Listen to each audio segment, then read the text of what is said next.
the experience in the near-death experience, state of consciousness, is experienced as vastly more real than this. In other words, dying is like waking up from a dream. That's what people say. That's how they report it. Keep watching to learn more.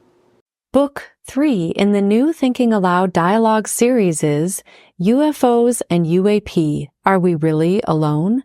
Now available on Amazon. New Thinking Aloud is presented by the California Institute for Human Science, a fully accredited university offering distant learning graduate degrees that focus on mind, body, and spirit.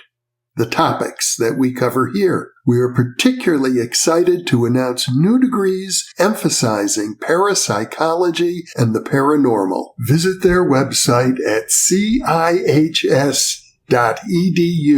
You can now download all 8 copies of the New Thinking Aloud magazine for free or order beautiful printed copies. Go to newthinkingaloud.org.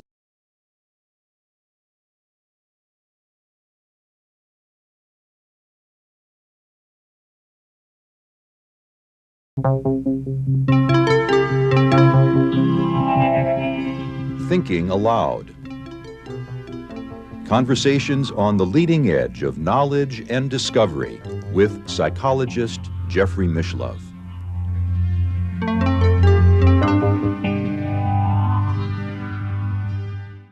Hello and welcome. I'm Jeffrey Mishlove. Today, we'll be exploring the concept of a post-materialist social order. With me is Dr. Neal Grossman, who is an emeritus associate professor of philosophy at the University of Illinois at Chicago. He is the author of Conversations with Socrates and Plato, How a Post-Materialist Social Order Can Solve the Challenges of Modern Life and Ensure Our Survival. He is also author of The Spirit of Spinoza, Healing the Mind. Welcome, Neal. Thank you. It's good to be here. It's a pleasure to be with you. Thank you for coming to Albuquerque. When we think of a post-materialist social order, I guess it's fair to say that here in the 21st century, we live in a culture that is largely materialist, so yes, we would have a long way to go. Yes. It's materialist in two senses, I think. One is the academic sense, that the leading scholars and theorists tend to be materialist atheists. But also in the day-to-day sense, and what people value and what they desire are material things.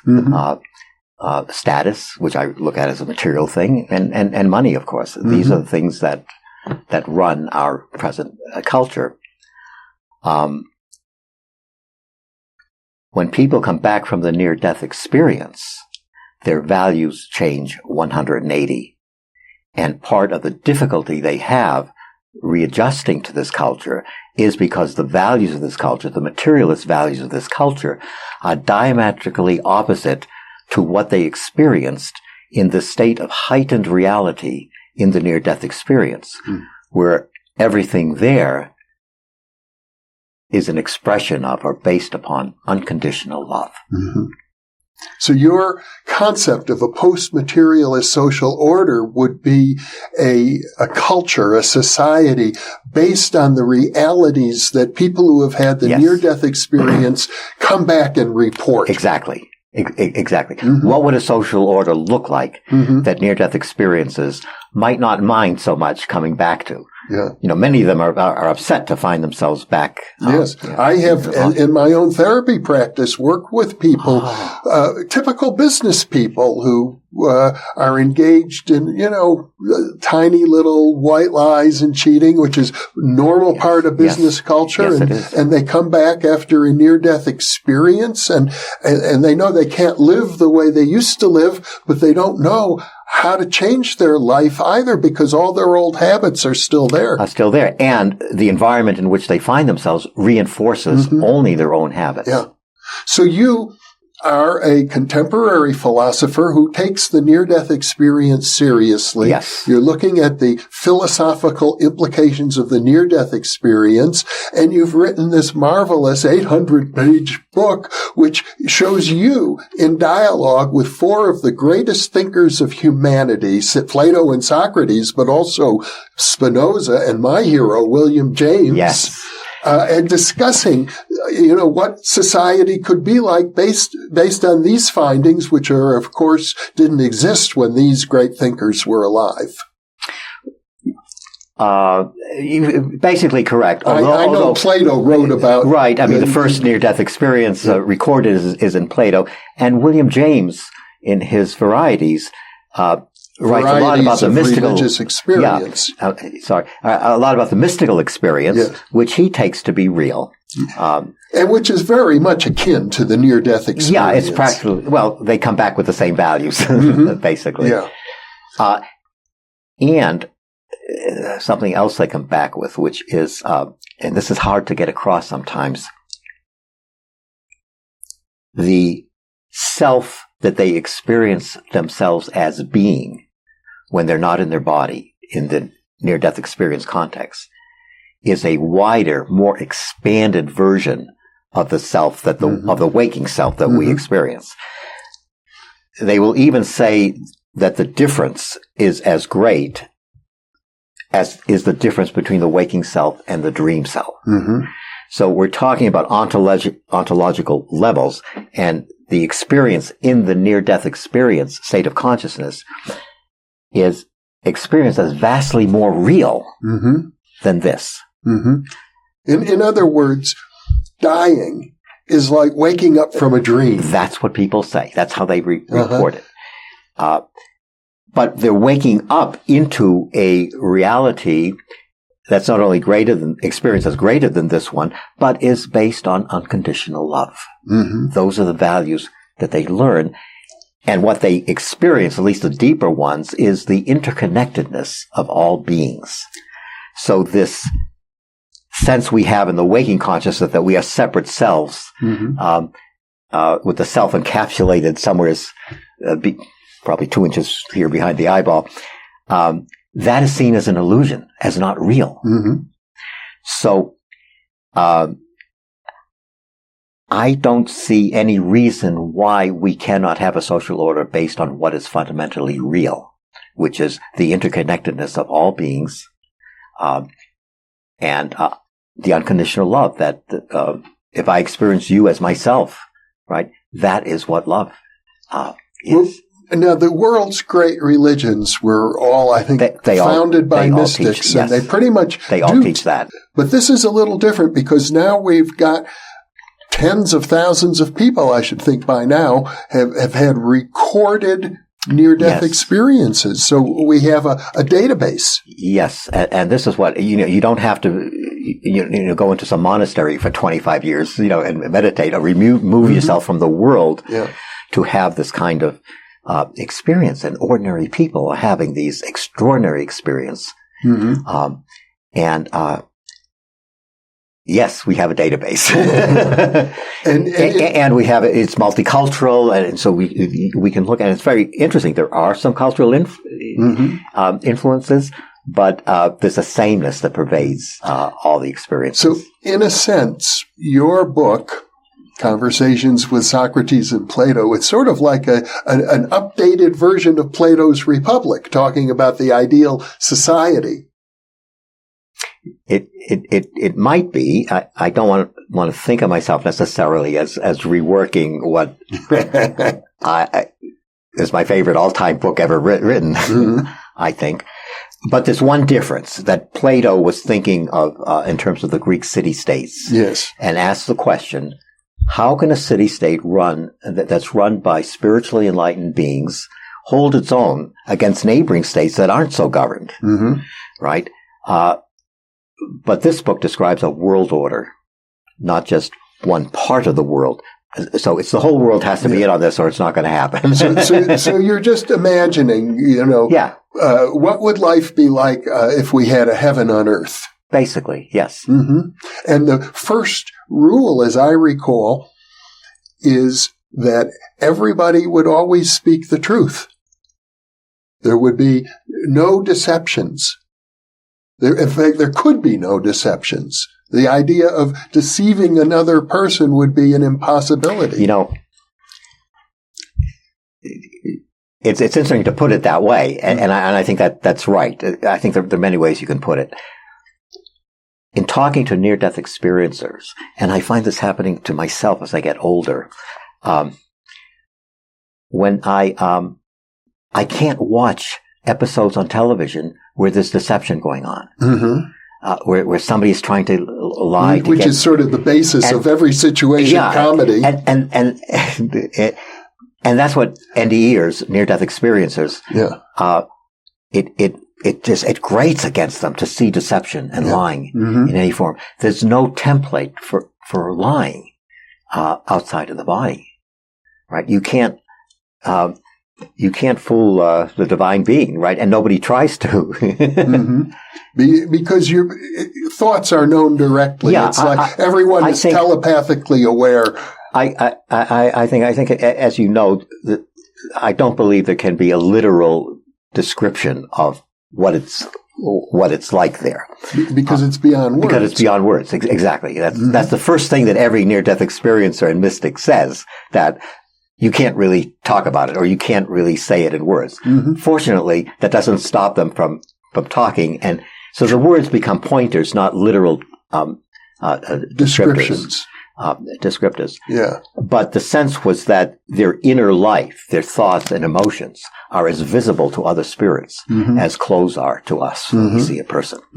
So there's no point in hiding or trying to conceal. It's like what people sometimes describe as seeing the aura. Yeah, basically.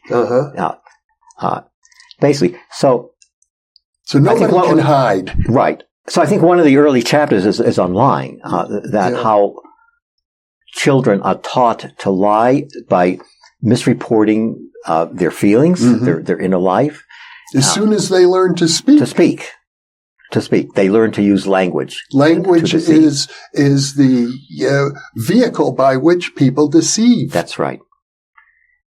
It can be a vehicle by which people express what is their truth inside them. But in our culture rewards the liar, the con artist. There's a deep history of that. In some sense, they're almost glorified. Yeah. I think the guy who gets away with something, you know. Well, that goes back, of course, to Homer and Odysseus. Yes. The Trojan horse. That's right. Was considered, a great heroic moment in Greek tradition. Yeah. And in fact, throughout the Iliad and the Odyssey, Odysseus is constantly pulling tricks on people. I think that even the word Odyssey or Odysseus, the man of many turnings. So we have very early in Western culture this image of a person who becomes successul through deception. Yeah, and that was probably a part of our evolutionary process, right? To develop our wits, develop the mind, the cleverness part. And you find it in the Bible as well, now that I think about it. Abraham, the founder of the Abrahamic traditions, goes to Egypt with his wife Sarah, and the Egyptian pharaoh takes a liking to her, even though I think she's probably 100 years old or so at this point. So Abraham pretends that she's not his wife so that he doesn't displease the pharaoh. And I believe the pharaoh takes Sarah to bed or something along those lines. Or maybe there's a dispute because Abraham has lied to Pharaoh. So it goes back in both the Greek tradition and the Judeo-Christian tradition, where some of the religious heroes are dishonest. Yes. Or cultural heroes. Yes. And I guess a question that a philosopher should ask is, well, is this by nature or by nurture? Right? Are humans somehow hardwired to lie and to deceive? or to use language in that way? And I believe the answer is no. Mm-hmm. I see no reason why we cannot have a social order that's in harmony with what we know about the divine. Mm-hmm. And if it ends up not being possible, it's certainly a worthy goal to strive for. Yeah.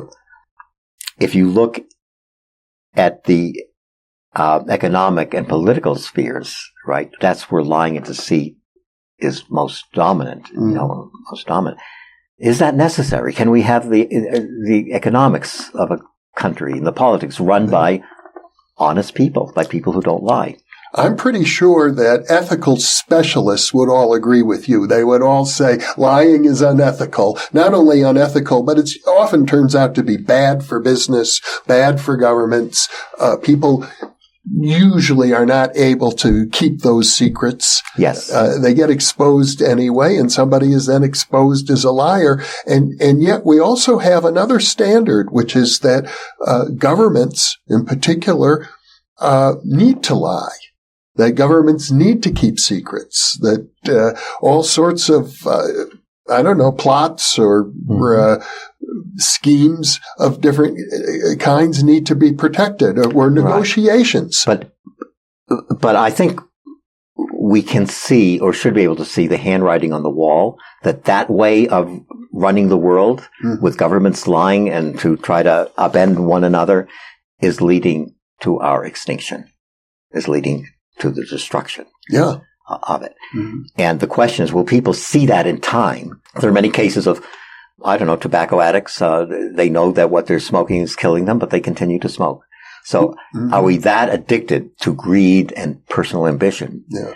You particularly take on corporations in your book. You point out that if a corporation is legally structured so that their prime directive is to produce a profit for their shareholders, then if they need to lie or deceive in order to achieve that end, as long as they're not breaking another law, and usually it's not illegal, to lie, and sometimes it is, but they'll do it anyway, that we have a culture in which corporate executives in particular are given this incentive to lie. To lie, absolutely. So that needs to be de-incentivized. Right. And I suppose one can imagine the scenario, what if all corporate executives had a near-death experience? Mm-hmm. How would things change then? They half of them would quit, I suppose. Now, to back up a bit, I want to get to Plato on this, but all religions have something like Maslowian scales of moral development, where at the bottom is the greedy person, the selfish person, the person who's ambitious for his own wealth and doesn't care about his brothers and sisters. Mm-hmm. At the high end of moral development is a saintly person who experiences brothers and sisters as himself and connects with them and feels for them and seeks to serve them. Mm-hmm. That's the highest level of moral development. All religions recognize this. Mm-hmm. So why has the world allowed itself in the economic sphere to be ruled by the worst among us in terms of moral development? Levels of moral development by the greediest. Yeah. Well, it's not always the case. Not always. Nothing is always true. Well, maybe that's an interesting logical paradox. Nothing is always true. Right. There are always exceptions, of course, and there have been corporate executives who, with hearts of gold, right? Yeah. But overall, Plato's solution that people, I think, misunderstand, and I think sometimes they deliberately misunderstand it, is that spiritual wisdom and moral development in character must go hand in hand with economic power. So those who hold economic power must be the same persons who are spiritually wise. That's his idea of the philosopher king. But now the philosopher king also sort of lives in poverty, like a monk practically. It's more political than economic power, wouldn't you say? I'm guessing back in those days, political power was economic power, that the two were not distinguished. But the idea is that why can't our economy be run by people who are the wisest? Why can't we have people like Mother Teresa running our economy and government? There are people like that all over the world. Yeah. Right? People, it would never occur to them that they could gain advantage through harming another person. Well, it does seem to me that here in the West, we've all been influenced by Adam Smith's notion of the invisible hand, that if everybody just pursues their own selfish interests, that somehow magically that turns out to be for the benefit of the whole culture. Yeah, well, we can see now where that has led. What self-serving nonsense, huh? I'm not sure, to be honest. It seems to me that there's a role for government, that unconstrained self-interest would be bad, but if it was moderated, it's often, capitalism has led to many good things for people. I'm okay with that argument, that developmentally, at one point, slavery was necessary, then feudalism, economically necessary, then capitalism replaced that, and now something's got to replace capitalism because it's going to destroy the planet. Well, that's a strong statement. It's run by greed and by raping the environment. Okay. So you're envisioning a post-materialist society will not be capitalistic. No. But it will still be providing people with goods and services. Yeah, the wealth will be equitably shared. Yeah. And I think psychologists would agree that people do their best, work their best, when there's shared interest, and when there's working for a common purpose. Are you saying, for example, that heaven is socialist?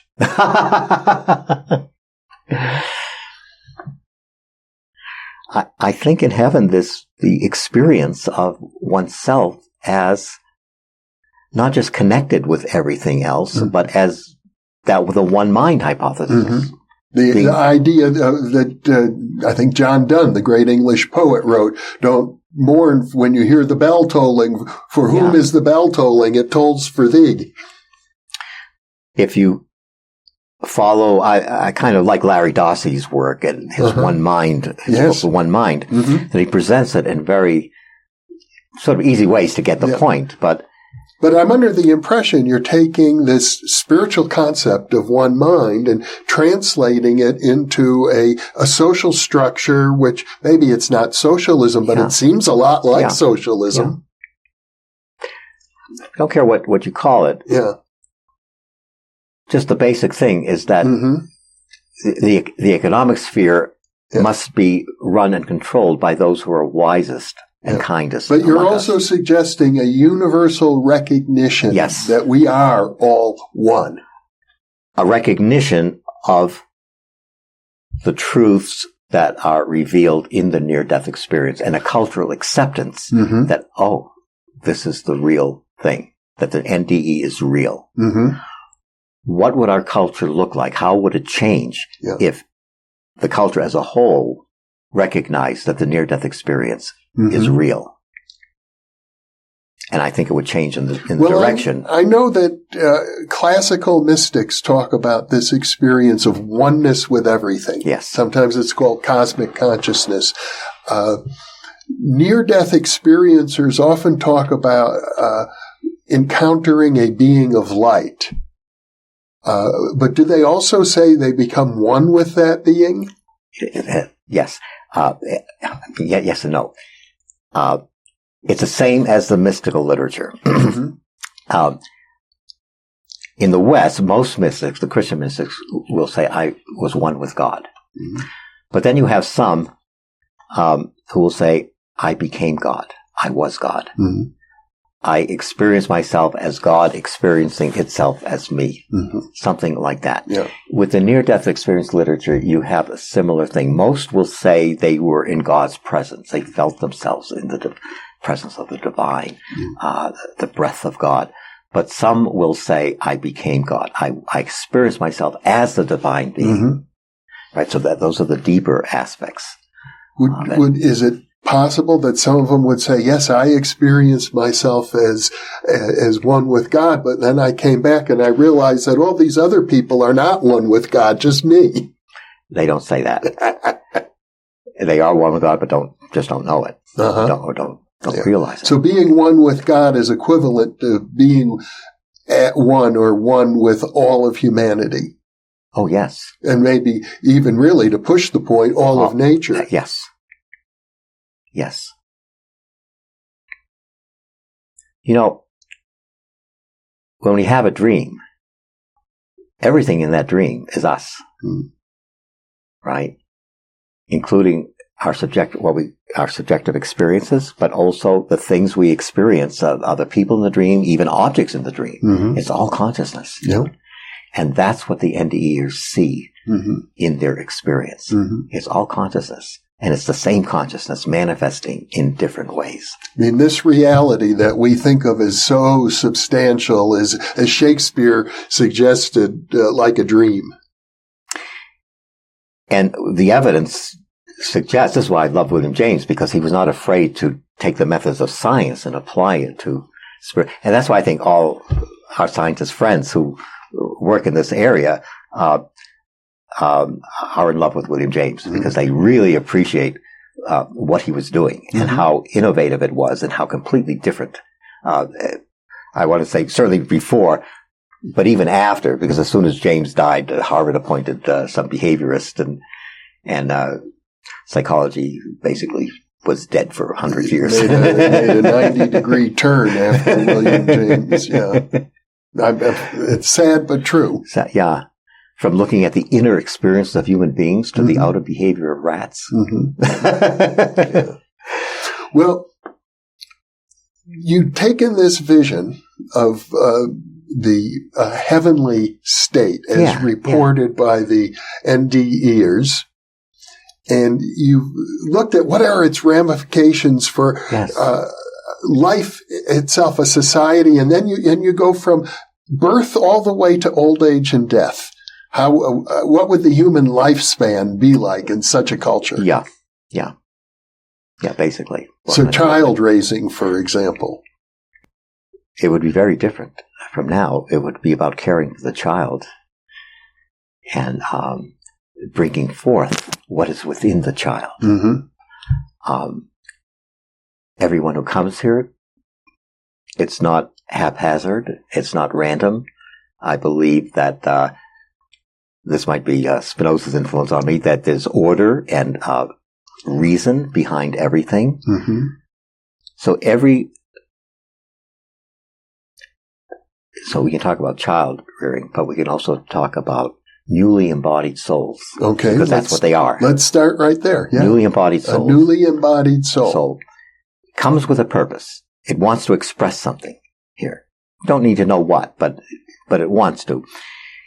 And the job of the environment, the caretakers of the children, is to facilitate the child's expressing what it came here to express. In other words, the idea is that we all are incarnated with a purpose. Right. Unique to each of us. Yeah. And I state that the purposes are three. I was trying to think of what could the purposes be, but I could only find three. One is you come in with the intention of helping others. You come in with the intention of developing a talent and ability that you have. Maybe a gymnast, an athlete, a musician. You want to develop that talent, right? Or you come in here, you're a seeker. You're looking for the truth, so you become a scientist or a philosopher. But I couldn't think that any soul would take on a body in order to make money, in order to be greedy, in order to have power over other human beings. Because from the divine perspective, well, it's like falling asleep and dreaming, and in the dream, you want to make money in the dream, but none of it is real. None of it is real. Can't take it with you. Definitely.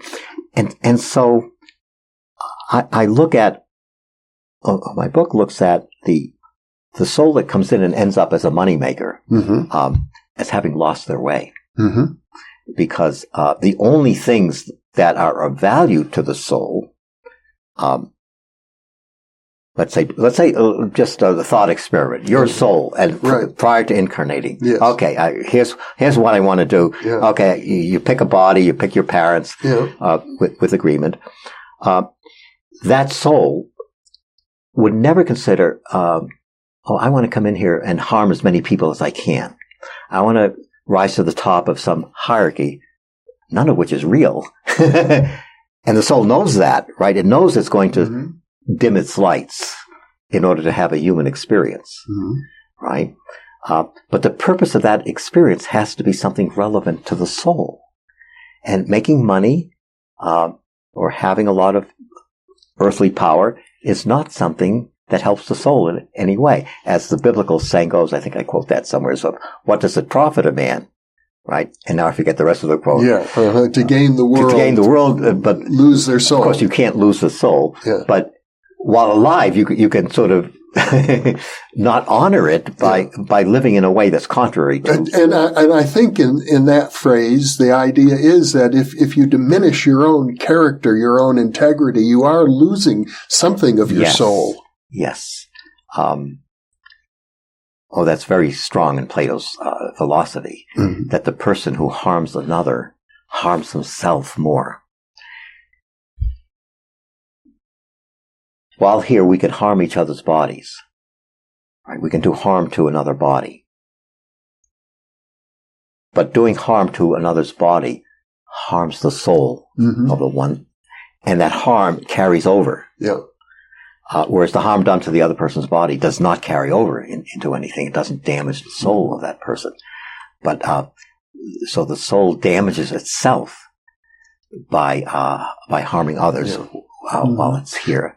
Well, here on this earthly plane, we are the inheritors of centuries of warfare and oppression and abuse of different kinds. You're proposing a post-materialist society where, as the Buddhists sometimes say, all that ancient twisted karma is no longer relevant. Right. Or no longer useful in any way. No, it no longer has a grip on us. Right. Yeah. So I was, into the writing of the book for 5 or 6 years. And during that process, the premise of it became more and more real to me as I was writing it. I thought it was problematic or a lot of wishful thinking, and maybe that's so. But now I really see no reason why we cannot make it on earth as it is in heaven. And I think you would agree that William James, Spinoza, Plato, and Socrates were also pointing in that direction. They were definitely pointing in that direction. Although probably Spinoza was more traditional, the traditional mystic in the sense you got to get out of society in order to experience this kind of clarity. He didn't say it that way, but he thought it would be rare. Whereas Plato is more concerned with the social order. Yes. I mean, Spinoza's philosophy, as I understand it, which is certainly not much, is the idea that you have to accept whatever is. Yes, absolutely. Because it is. By accepting whatever is, you're aligning yourself with the divine will. Yeah, because what is an expression of the one mind, or the divine will. As much as you might disagree with it. Disagree. But the acceptance of what is does not imply that what is now must be the same as what is tomorrow. It's not a fixed. Because accepting what is also means accepting your own desire to change. Yes, I think so. So you have Spinoza dialoguing with you about these ideas. William James, Plato, and Socrates, but they all seem, as I read your book, they all seem supportive. None of them are telling you, Neal, you can't go in that direction. Right. And it's certainly, this direction is, in Plato's most, it's implied in their philosophy. Yeah.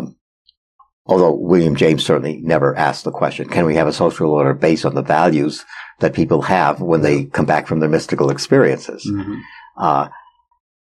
I think back then, well, even now, people think that those mystical experiences, even those who believe that they're real, will occur in the monasteries or haphazardly. Mm-hmm. But now so many people are having it, and the near-death experience. And I also have to mention another, we didn't talk about this, but I think it is a game changer in society, is the use of, I think now they're called entheogens. Entheogens. Or psychedelics. Enablers of the divine. Yes. And people are having these experiences and coming back changed permanently. By the millions. Just one or two. And now this is available to everyone. But I'm under the impression, though, that while people often have profound experiences under the influence of psychedelic entheogens, those experiences are not necessarily transformative in the same way that a near-death experience would be. Or if you look at the lives of the great mystics, you see that their lives were profoundly changed and they had enormous social impact. But, people who took LSD often don't. They go back to their previous lifestyle. I want to say yes and no. I'm in general agreement. Well, you were a student of Houston Smith who studied this directly. You were one of his students at MIT when he was experimenting. I know. And in fact, my first experience of this was with Houston. Uh-huh. I remember in his study, we took some psilocybin. I was just shy of my 20th birthday. And what a fantastic setting to take this thing that I believed was going to give me a spirit with a man I truly admired and who was my teacher and guru and guide. Yeah, one of the great philosophers of religion of the 20th century. Yeah. Well, he opened my mind to this. But in my experience, I experienced the interconnectedness of all things. But there was something in me that told me, this is not the mystical experience. This is not what I was reading about in the Hindu and Buddhist texts, which I was also learning from him. So I'm agreeing with you that the psychedelics, they can change people's lives if done in a clinical setting with guides. They can also destroy people's life if done, thinking at a party or something. Yeah.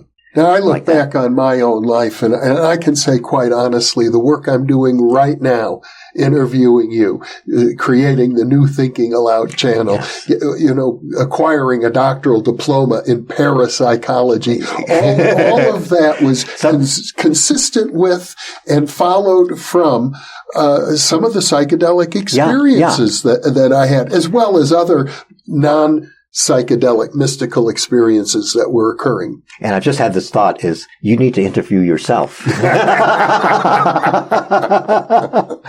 Because that's the base. So it was that direct experience. That's a direct knowing. It was a knowing that we are all interconnected, not just reading about it in let me just say parenthetically, for benefit of viewers who may not know, I have posted over 160 monologues on this New Thinking Aloud channel. Okay.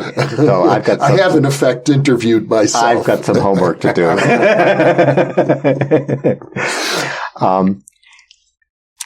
Some years ago, I saw an interview with a guy. He was maybe my age. He had been a hippie. He dropped a lot of acid, and then he had later a deep near-death experience. He was asked to compare the two. He said, "There's no comparison."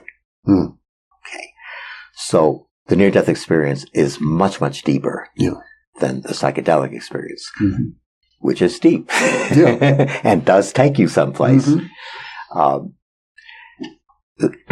So another way to look at it is, well, once you're out of the body, right, it's not a uniform one-size-fits-all thing. There's as much differences and differentiation there, and experiences to be had outside the body as there is inside the body. Well, you know what we could call the super-sensible world. It's not all heavenly.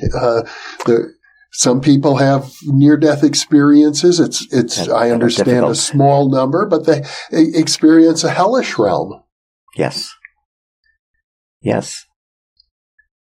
Well, just like people that can have nightmares. Yeah. Right? Right. Good people can have nightmares. Sure. So, and sometimes a nightmare, it turns out to be a very beneficial thing. Yes. I think the spiritual teachings, maybe Buddhist is more clear on this, is that your experiences in the next realm, the quality of them depends on how you live your life. Mm. And the measure here is always the golden rule. That's the bottom line. Are you treating people the way you would treat yourself? Are you treating others? Or are you gaming the system? Or are you taking advantage of people? Do you see people as a means to your own ends? Mm-hmm. Or we're all in this together? Mm-hmm. And it's the latter orientation that leads to a peaceful experience in the, what do they call it, the Bardo planes, the other planes. But if you lived a life of greed and chasing after illusions, right, then, as they say, when you die, you're still the same. You're the same you experience yourself as this very same consciousness in the moment after death as you were prior to death. There is neither heaven nor hell, but that the mind makes it so. Yes. Mm-hmm. And what a beautiful statement of everything is consciousness. Right? But that applies to this life, whether we experience it as heaven or as hell. Yeah. So what you're proposing here, by virtue of creating in great detail the idea of a post-materialist society, is that we at least have the possibility of imagining a world in which the values of heaven are brought down. I guess that's in the Lord's Prayer too, to have a heaven on earth. I had a friend. He's out of the country now, but who was a priest, very, very liberal. And I asked him about the Lord's Prayer, because my interpretation on earth as it is in heaven was not a declarative statement that it is on earth as it is in heaven, but as an aspiration that may it become on earth as it is in heaven. So you're taking that idea seriously. Literally. Imagine that, taking the Lord's Prayer literally. How can we make it happen that it is on earth as it is? Well, how is it on heaven? Well, you go to the people, the end of years. What do they say? And this is the William James, the empirical approach to it. What do they state? What are the common elements? You abstract from the individual differences, and you get the unconditional love, the interconnectedness of all beings, the inability to hide, right? The inability to lie, basically. Well, why can't we do it here on Earth? Why can't, say, the natural resources of the planet be equally distributed, right? And I'm told that the Earth right now can produce enough food to feed everybody. So the problem why isn't that happening? It's because of the greed and personal ambition of a few people who control the distribution of goods. Yeah. A relatively few. But if greed, what if this idea of greed and personal ambition is sort of hardwired into us biologically? After all, if we don't eat, we die. Yeah. You know, in some ways, I think there's a spiritual source for greed. Now, I'm talking very playfully here. So spiritually, in the NDE experience, say, and what mystics write, we are at home in the divine being. We are eternal. There are no threats to our continued existence. that's a given. But when we find ourselves embodied, there are now threats to our continued existence as a body, in the form of a body, not in the form that we really are, the soul, but in this form of the body. So we want to protect this form. And so money, of course, is the main protector, because with that you can buy everything you need to protect this form. So the greedy person is one who is really very fearful and wants the security of his form enduring. Right. In this world. So he thinks, well, if I have power over everybody else, then I'll be secure in this form. Yes. If I have enough money, then I'll be secure in this form. But the social order itself guarantees security in the form. Then there's no need to run about and look for money. Also, security in the form is not. I want to say it's not. It's a necessary thing, but it's not a worthy goal, because eventually the form is going to die, and we have to be, we will all. We die. have to be accepting. But surely it's part of biological life everywhere. Every organism has a survival instinct. That's true. But even among human beings, if you look at the scales of moral development, right, we're not all the same. Right. There are some who the money grubbers, they'll do anything, to make a buck, to gain what they perceive as advantage over fellow human beings. And they're higher the people who will not do that. So you're suggesting that spectrum is going to change? That spectrum is moving upwards. I see. And so the bottom is the bottom is rising as the top rises. Through upbringing. If the heroes of a given culture are not the gamblers and the con artists, right? Because as the little kids get their role models from the heroes, little kids also learn to lie very, very early. Well, you point out that as soon as you have language, you have the capability of lying. So are you suggesting that in the post-materialist society, if people are no longer capable of lying, that they have no language? No, we still will need language. Although that's an interesting question. I don't really consider it in the book, but we can probably safely assume there'll be less need to use language, as there'll be more, I can just look at you and see what you're feeling, right? Or people will be more psychic, they'll be more open to these things. Because language implies the capability of lying, even if... Yes. Yes. And maybe that's part of the point of our growth and evolution. It's one thing to not lie when you can't, because your inner thoughts and emotions are visible to everyone in heaven. And it's another thing to not lie because you choose not to. Right? And I think that's maybe that's a very deeper sense of evolution. But lying, you've got to really identify with this form, with the physical form, saying, I am this body and its personality.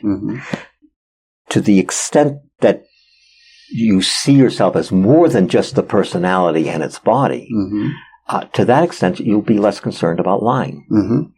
Right? Because... children learn to lie at an early age if they do something for which they know they'll be punished. People lie to avoid punishment. That's one reason, your hand gets caught in the proverbial cookie jar. But there's another thing that's just as insidious. So let's say Johnny and Susie, siblings, get into an argument, and mom steps in or dad steps in and say, "I'll stop that." And Susie, you apologize to Johnny for taking his candy. Susie doesn't want to apologize, but to please her mother. Or she's forced to say, I'm sorry, but she doesn't mean it. And that's among the earliest, you think is a good thing to teach your children to apologize for doing something harmful, hurtful to another child. But it's not unless the child actually feels it. So how do you get Susie to feel it? Well, that's education. That requires a context with other children. So I have children in group therapy from age 2 and 3, where they talk about what happened during the day, where they felt good, where they felt bad. How did it feel to you when Johnny took this? How did it feel to you when Susie zipped up your jacket and when you couldn't figure out how to do it? Right. So in the post-materialist culture, self-knowledge becomes something that's actually taught. Yes. That somewhere I write that there's no problem for which adults will see a therapist that cannot be prevented through early childhood education. And that the three most important things about early childhood education are emotional intelligence, and emotional intelligence. The ability to know what it is that you're feeling, the ability to express that in words. With that ability, see, that's an ability that atrophies as people grow, especially for boys and men, where they conceal those feelings of vulnerability, those feelings that they think other boys might not approve of. And then they grow up and they become sort of empty shells, just of it. Women fare a little better in our culture, but maybe not that much. So, with emotional intelligence, to be able to know what it is that you're feeling and to identify it and to locate the feeling in the body, comes the ability, I think, to know how other people are feeling. Now, we can sort of sense in a general way what other people are feeling through body language and facial expressions. But what would it be like to go more deeply and to really see a person's feelings as clearly as we can see the expression? Well, my philosophy about that is that you can't know another person more than you know yourself. That's right. Which shows how we are all interconnected with one another. Right? Yeah. I was going to say, I wonder if the reverse is true, but perhaps not. That you can know yourself without knowing other. But I think the two go together. I would imagine that they go together. Yeah, I think so. So we're talking now about a society, I have to assume, where child abuse, for example, doesn't exist. No, doesn't exist. No. We currently live in a culture where I'm going to guess a healthy percentage of young children suffer from emotional or physical abuse. I imagine probably 25-30%. I think it's more than that. There's overt abuse. And then there's a kind of abuse where the child's needs are not being met. The parents are very busy. And they make sure, have you brushed your teeth? Did you do your homework? Did you do all these task-oriented stuff? But not, what does it feel like? You just turned 6 years old. How are you feeling inside? Right? Where are you happy? Where are you unhappy? So to give the child room to express themselves fully and to encourage the outer articulation of their real inner life. At a whole society-wide level. Yes, at a whole social wide level. What a wonderful dream. Education begins in that way. And of course, it assumes that people that the social order is in place, and so that the teacher of those child. I know you're not talking about how we go from here to there. Right, you're that's talking a different question. about what there would be like. Right. Let's say in a society 1,000,000 years more advanced than ours. We don't have that much time. Maybe 20 years. Well, that's a separate issue. Yeah, because the issue is being forced. And I think the human race is being asked, do you want to continue with this sort of the human experiment, or should we bring it to an end right now? The suffering of humans is just enormous. And it's all caused by my favorite villains, the greed and ambitions. In other words, it's self-inflicted. It's self-inflicted, yeah. But you seem to be suggesting that if we aren't able to make this transition in the relative near short term, time, yeah, not 1,000,000 years from now, but in the next generation or two, the human race may not survive. Correct. I feel that. And paradoxically, it seems to me if people make a change because we think that's the only way we can survive. That's not the right motive. That the change can't be made based on fear. I'm thinking about that. you know, there's that movie Scared Straight, or something like that. Oh my God! Look what we're doing. We got to stop now and vote only for candidates that talk about loving one another, right? Yeah. On a global level, vote only for people who talk about making the earth green. So I think one can be shocked into waking up from this. But then we do have the near-death experiencers who are coming from love and from understanding and from really wanting to bring heaven. Now, I've interviewed quite a number of near-death experiencers, and I get the impression it often takes them decades to integrate that experience and change their life. It's not as if any of them are able to, turn around the next day and become a spiritual teacher of some sort. It's a very long and difficult process. I think that's true. I think in some ways, Eben has had it easier than most in terms of being out there as a spiritual teacher so relatively soon after his soon, but still experience. Years. I've known 2 or 3 Andy years personally. One is 7 years out. And she's now saying, I can see why people told me it takes 7 years. I'm still not done. Yeah. And another one, it was a colleague, actually. He was a professor in the history department. And this was a very powerful experience for me. We were on some committee. We had to do some report on some program or whatever, whether it was meeting in schools or whatever. So I went to his office, and I was coming right from my class carrying Moody's book.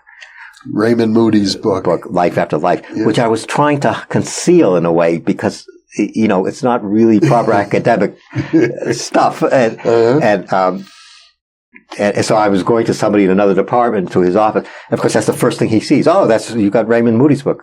And I sort of said a little sheepishly, yeah, I'm using my death die class. And he says, well, I've had a near-death experience. We forgot about the report that we were supposed to do, and it was 3 hours of just intense, very, very intense conversation. And I thought I had believed it was real. But when I talked to Steve, he looked me right in the eye and said, I was there. It's real. The level of my belief went even higher than I thought was possible. Yeah. Very, very interesting. Well, I do know this, that the videos on this channel by near-death experiencers are widely watched. They're amongst the most popular. People really resonate when they hear those stories. And what does that tell you? That deep within everybody's soul is the knowledge that the near-death experience is right. It's like it awakens in many people a resonance. That's right. As Plato once said, you can only teach people what they already know. Remind them of what they already know. And that's what the ND is. People watch this. And that's, in effect, what your book is doing. Yeah, perhaps. Your 800-page dialogue with Socrates, Plato, Spinoza, and William James in many ways it feels that way. It feels like, yes, let me remind you. If you look within, you'll see you already know this. And I think in the process of writing it, I was reminding myself, perhaps most of all.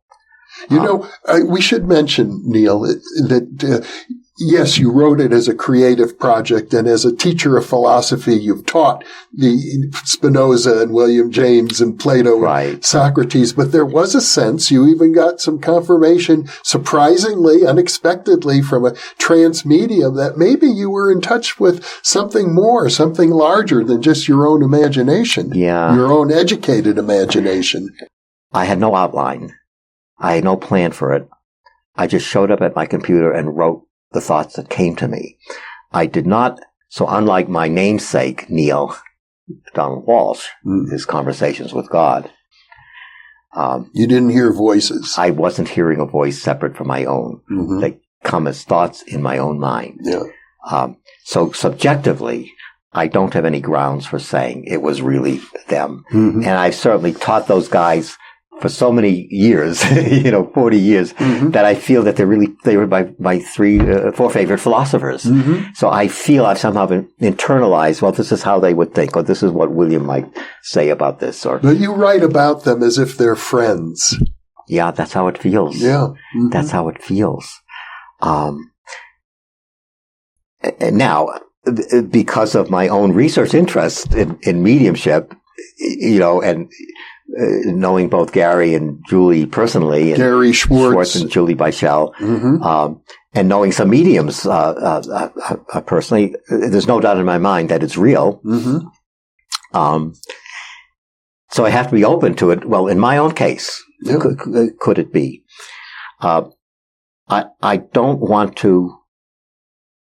So on the one hand, there's perhaps a false modesty that Mhm. says, Well, we those don't guys have to would make never- too much of a point. yeah, right. Who am I that these guys would want Yeah. to come through me? So that tendency not to want to believe it. Mm-hmm. But I've had experiences with 3 mediums independently of one another at different times in which they picked up on it. I didn't ask them about the book, but they picked up on it. Mm-hmm.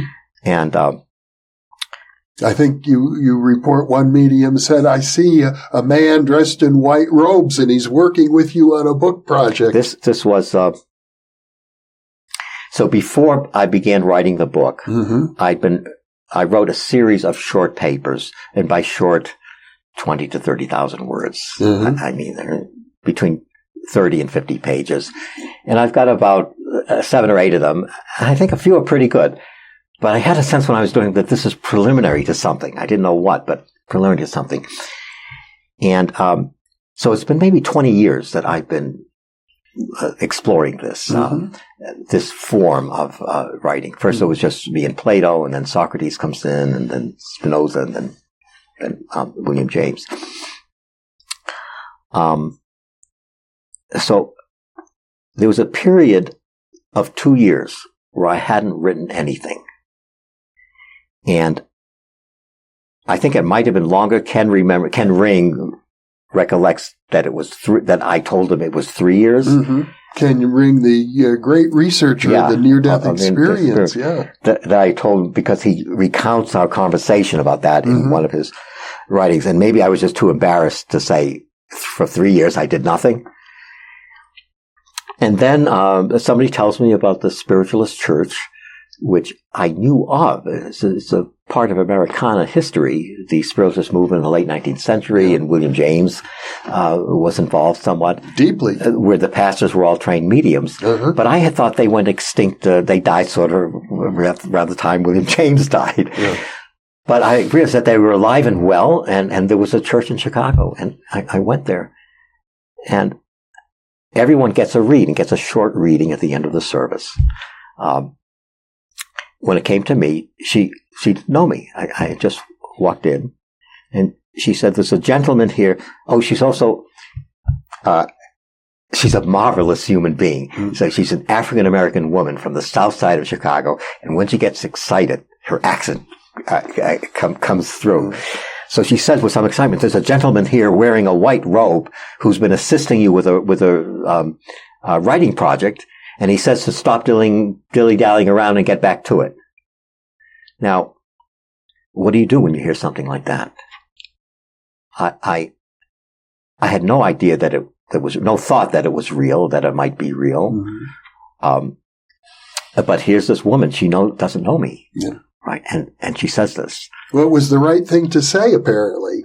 Well, apparently, because my left brain went through every possible, you know how it does that. Mm-hmm. How could she possibly have known in an ordinary way? Yeah. And so there's got to be somebody that we both know in common who told her. And there was one person that we both did know in common. Uh-huh. That's how I had heard of the church. Mm-hmm. And I went to ask her, I almost did. Did you tell her? Well, she didn't know. I wasn't going around telling people I was, writing with, talking to Plato or Socrates. Yeah. I didn't want people to think I was nuts. So nobody really knew. Uh-huh. it's the left brain, the logical mind. It goes through every logical possibility of how she could have known this, and then comes to a stop. Mm-hmm. It just stops. Yeah. And in that stopping, something opened up within me. And I said, okay. And I started writing. Mm-hmm. There was one more shorter paper of about 50 pages, and then the book. An 800-page book, well worth reading. Well, Dr. Neal Grossman, thank you so much for sharing these insights. It's very exciting. I recommend the book highly. I think of it as truly as a work of genius. Thank you. I do not. Mm-hmm. Well, you're being modest. No, I'm not in a position to evaluate it from an external point of view. Of course. I just showed up and wrote the first thing. It's a first draft, the first thing that was come into my mind in the moment. Well, that's the first thing everybody needs to do is just show up. Yeah, I think so. You know, there's a phrase in the Hebrew scriptures when God calls to people, and when they answer, they say hineni. That's a Hebrew word. It means, here I am. Yeah, that's nice. Also, how do I want to say this? I was retired from the university, except maybe for the first 50 or 80 pages. Mm-hmm. So I was free from any kind of external structure. Mm. I wasn't writing it for tenure, for salary, for promotion, because that was all gone in the past. Yeah. So I was just writing it as an expression of my own interest and own understanding and own joy. You were being true to yourself. It was a joyous process because I never knew where it was going to take me. Yeah. And I was often quite surprised where it was going. It was being written in the very spirit that you were writing about. I would say, perhaps. And I might just add parenthetically that there's that sense of not being beholden to authority figures is also true of this video channel as well. It gives me the liberty to say, what's deep within my own heart and soul. Yeah. And to share that with our viewers. And Dr. Neal Grossman, I'm very happy to be able to share you and your experience. Thank you so much for having me. It's been a joy. With our viewers. Thank you for being with me, and thank you for being with us.